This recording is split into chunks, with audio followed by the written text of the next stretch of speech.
Good morning, everybody.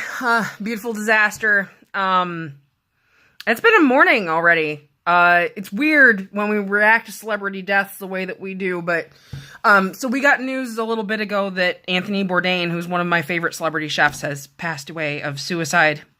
He was 61.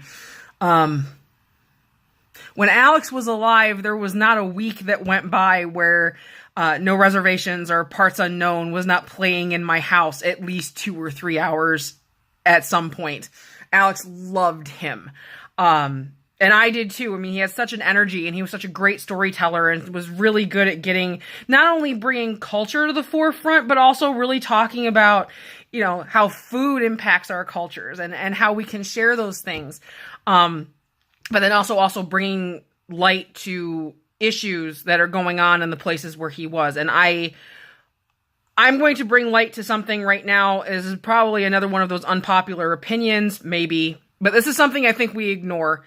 I am not going to share in the rest of the world telling everybody if you have a problem or if you're feeling bad to seek help and give you a list of phone numbers. For a couple of different reasons. One, we have been inundated in the last 15 years, probably even less than that, and at least in the last couple of years, with knowledge of those resources, with knowing that you can contact the hospital, you can contact the National Suicide Prevention Hotlines, you can go and look at the American Federation for Suicide Prevention and all of the resources that they have.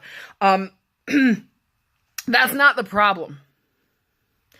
The problem, quite obviously, is not that people don't know where to reach out. The problem is people don't know who to reach out to, if that makes any sense. I've been there. I can tell you personally that last November, I remember distinctly sitting in my bedroom looking at my phone, knowing that I had my sisters I could call. I could walk out my door and talk to my mom. I could call multitudes of my friends. I had the National Suicide Hotline on my cell phone. I knew I could call 911 if I really got to the point where I couldn't handle it anymore. And I didn't make any fucking phone calls. Not one. I knew it was there. I knew I could do it, but not once did I. And here's the issue. We get to this point where we think that it's the person who's thinking about it's responsibility. And it is, don't get me wrong, but there's also this other thing. Going back to what we were talking about on this last video. I can tell you from personal experience, from talking with clients, from having a sister who also struggles with clinical depression and suicidal ideation, from all of these types of things, that the real issue, the gut of the issue, and they said that, suicide right now is going up exponentially in the United States. We don't fucking talk to each other. We just don't. I mean, and the thing too is that mental illness doesn't have a talking point. Like, I could sit there for hours talking to somebody who's suicidal until I'm blue in the face, tell them that I love them, that the world would be a worse place without them, and it wouldn't make a fucking difference. There are certain instances where those people really, they think you're nuts for thinking that the world is a better place with them in it. My heart goes out to his girlfriend, I guess his girlfriend, and to I thought she was his wife, but, to his significant other and his daughter. I don't know what else to say except for I hear the argument that, well, if I don't know someone's struggling, I can't help them. That's not true. It's not true. We need to get past this idea that people understand our feelings, that people understand where we're coming from. We need to be actively looking at the people in our lives, regardless of, of our thought of what their mental health status is, and go, hey, my world would suck without you. And I don't care what you say. These people don't even have to be suffering with anything. You can, every once in a while, you just need to walk up to the people you love and go, hey, I love you, And I don't want anything bad to happen to you. Please talk to me if you need to. But my world, I don't care what else you know about anything. My world would suck without you. This world would suck without you. We have to take some of that responsibility on ourselves to also then look at our family members who we know are struggling and go, how do I help you?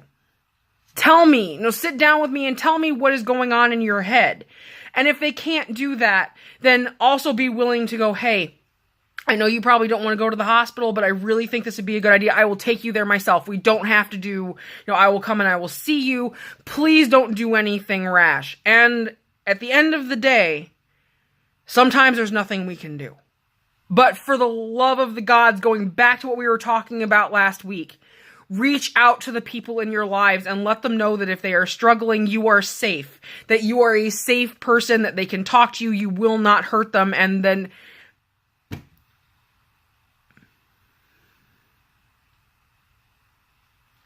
I'm just heartbroken today. I don't know how to get through to people with this stuff, that mental illness is not visible, that providing resources sometimes does not work, and that people are well aware of what they have to do to save themselves, and we have to understand that sometimes that's not enough.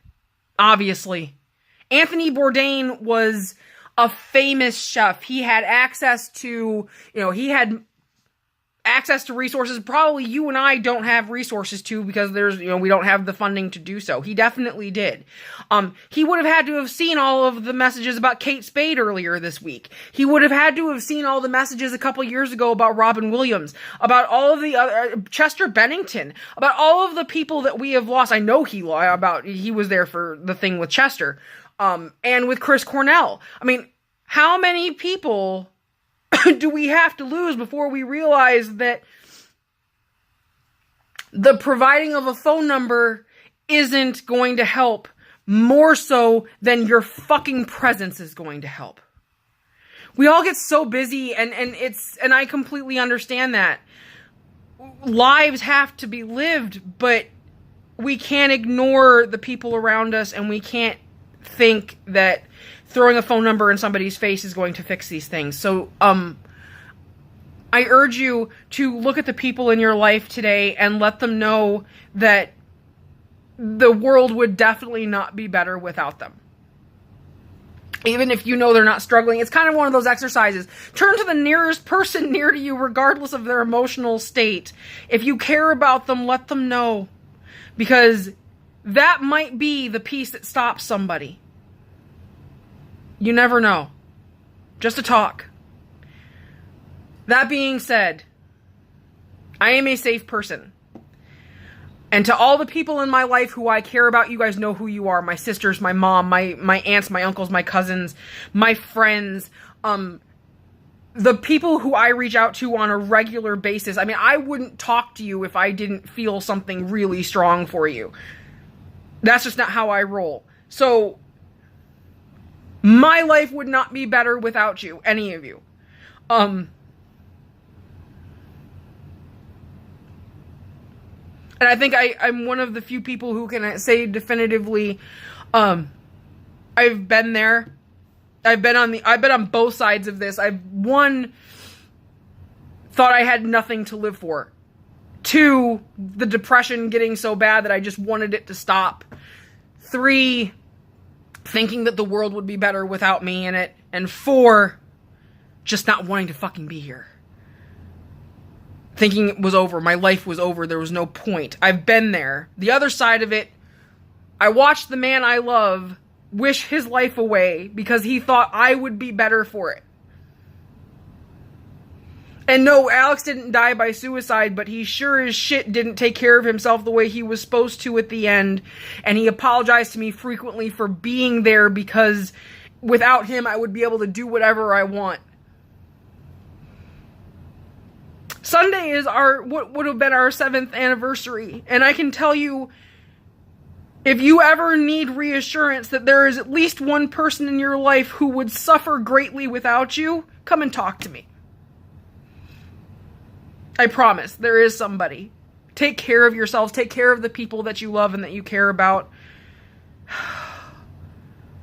And fucking quit it with the phone numbers. Bye.